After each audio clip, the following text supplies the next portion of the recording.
आज महावीर सिपाही प्रतापगढ़ जंगल में रहने वाले ठाकुर बलवीर के बुलावे पर उसके पास आता है। ठाकुर साहब, जैसे ही मुझे आपका पत्र मिला मैं फौरन आपके पास चला आया हूँ। महावीर, मेरे पास तुम्हारे लिए एक खास काम है। मुझे 2 जवान और बहादुर जंगजुओं की जरूरत है। तुम मुझे 2 बहादुर लाकर दो। ठाकुर महावीर को उन दोनों बहादुर सिपाहियों की तस्वीर दिखाता है। महावीर, पहचानो इन दोनों को। ठाकुर साहब, आसपास के सभी जंगलों में जितने भी चेले हैं, शायद ये दोनों वहाँ ना गए हों। ये शिवा है और ये वीरू है। ये दोनों 1 नंबर के चोर और बदमाश हैं। जानता हूँ महावीर, लेकिन काम कुछ ऐसा है। मुझे ऐसे ही 2 जवान शेरों की जरूरत है। महाराज, मैं ये तो नहीं जानता कि आपको इन दोनों से क्या काम है, लेकिन इतना जरूर जानता हूँ कि ये दोनों आपके किसी काम के नहीं हैं। नहीं महावीर, इन दोनों में कुछ बुराइयां हैं तो कुछ खूबियां भी हैं। मुझे आज भी वो दिन याद है। 5 साल पहले की बात है जब मैंने इन दोनों को गिरफ्तार किया था। मुझे इन दोनों को रात होने से पहले अपने जंगल प्रतापगढ़ लेकर आना था। इंतजाम न हो सका, इसलिए मैं इन दोनों को मालगाड़ी से लेकर जा रहा था। मैं और मेरे 2 सिपाही और जंजीरों में बंधे ये दोनों कैदी। लेकिन तभी रास्ते में कुछ लुटेरे बाघ मानवों ने हमारे ऊपर अचानक से हमला कर दिया। वो लुटेरे बाघ मानव संख्या में बहुत ज्यादा थे, इसलिए मैंने हालात को देखते हुए उन दोनों को जंजीरों से आजाद कर दिया। दोनों कैदियों ने मेरे साथ मिलकर उन लुटेरे बाघ मानवों का सामना किया और उन सभी को अपने मंसूबों में नाकाम कर दिया।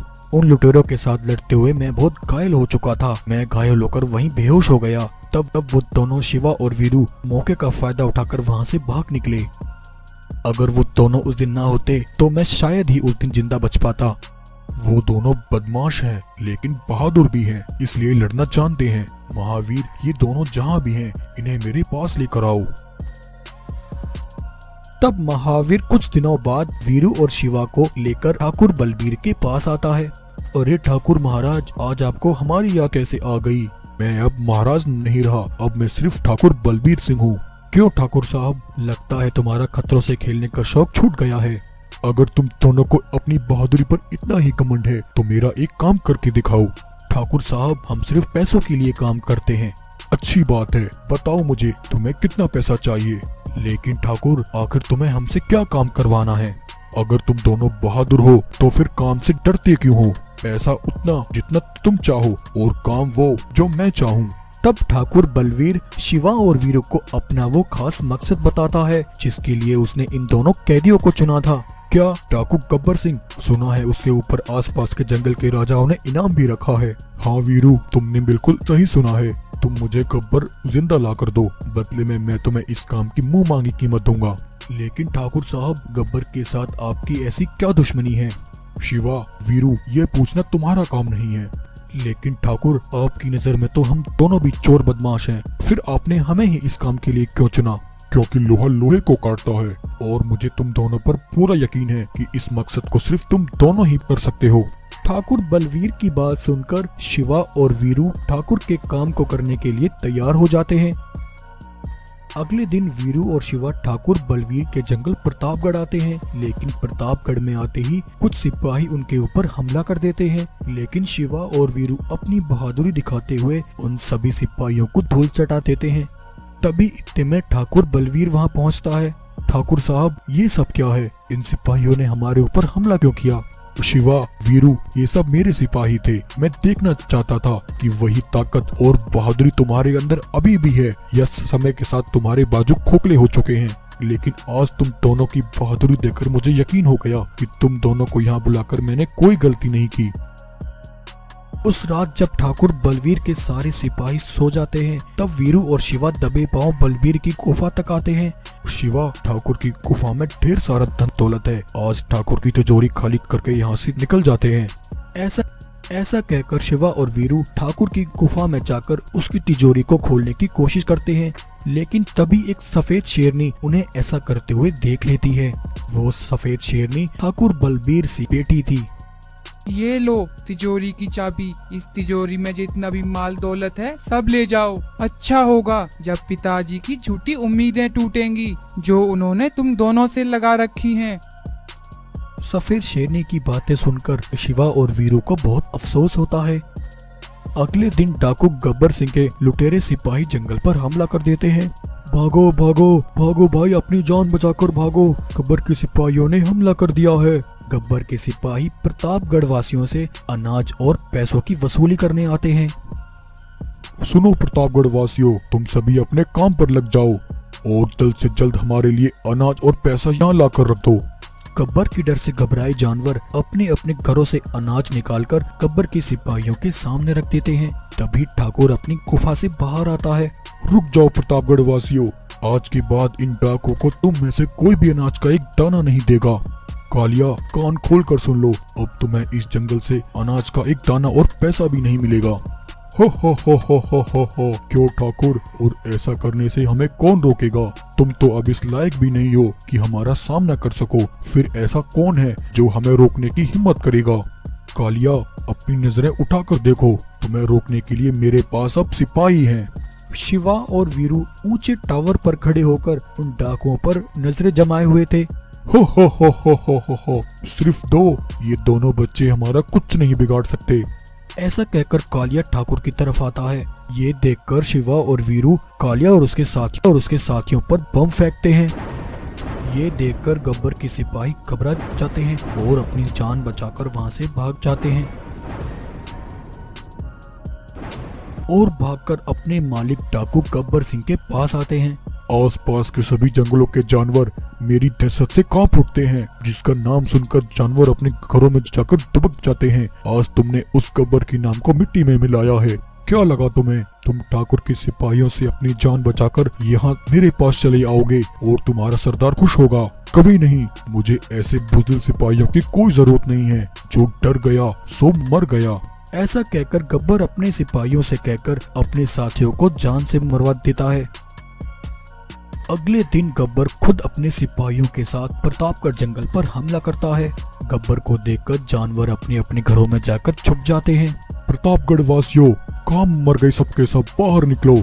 सुना है तुम सबने अपनी जान बचाने के लिए दो मसीहों को बुलाया है। कहाँ है वो तुम्हारे दोनों मसीहे? बाहर निकालो उन्हें, या फिर वो दोनों भी तुम्हारी तरह गब्बर की डर से दुबक कर बैठे हैं।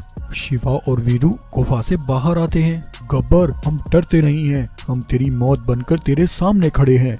हो। बच्चों, अभी तुम्हारे खेलने कूदने के दिन हैं। तुम गब्बर से टकराने की जरूरत मत करो, क्योंकि आज तक जिसने भी गब्बर से टकराने की हिम्मत की है वो मिट्टी में मिल गया है।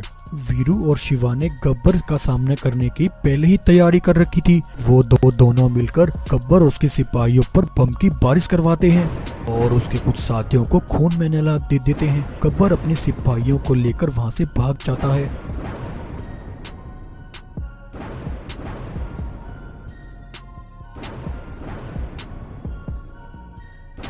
वीरू, शिवा और जंगल के जानवर ठाकुर बलवीर के पास आकर इकट्ठा होते हैं। आखिर ये सब कब तक चलता रहेगा? गब्बर के साथ आपकी ऐसी कौन सी दुश्मनी है जिसके बारे में आपने हम सबसे वो राज अभी तक छुपा रखा है? तो तुम सब वो राज जानना चाहते हो तो सुनो। गब्बर के साथ मेरी दुश्मनी आज से सालों पुरानी है। आज से 10 साल पहले जब मैं प्रतापगढ़ जंगल में अपने भरे पूरे परिवार के साथ यहाँ जंगल में राज किया करता था। मेरे परिवार में मेरी पत्नी, मेरे भाई, मेरे बच्चे, वो सब थे जो हर रोज इस परिवार में रहकर अपनी खुशियाँ बांटते थे। एक बार मुझे जरूरी काम से कुछ दिनों के लिए अपने जंगल से बाहर जाना पड़ा। तब मेरे पीछे से एक दिन डाकू गब्बर ने अपने सिपाहियों के साथ मेरे जंगल पर हमला कर दिया।